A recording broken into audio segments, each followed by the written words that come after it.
don't want to really go, oh, that felt like, but there is one thing that I think I always find is worth mentioning, that I actually grew up in East Germany, but behind the wall, right?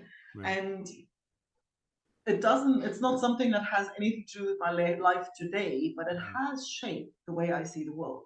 Okay. Because when you grow up in a tiny country with no way out, you know, well, like not even allowed to travel or to, you know, to do anything beyond those little, you know, borders. At the same time, I always thought that felt like a, you know, when you have like a parrot in the tiny cage, where you have the bars of the cage are far enough apart so you can see what's on the outside. You know, because here we had West Germany right there. We could listen to Radio Luxembourg, like, and we could watch West German TV.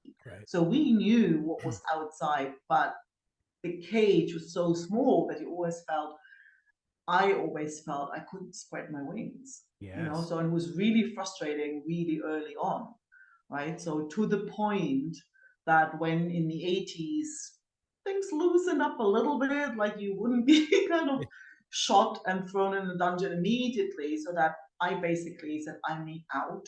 Okay.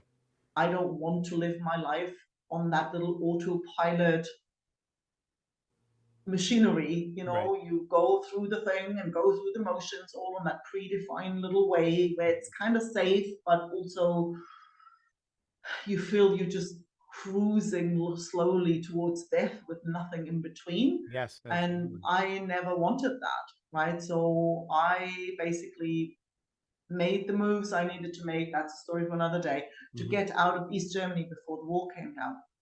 And about 2.5 years later, I get a letter and it says, so, you no longer welcome here.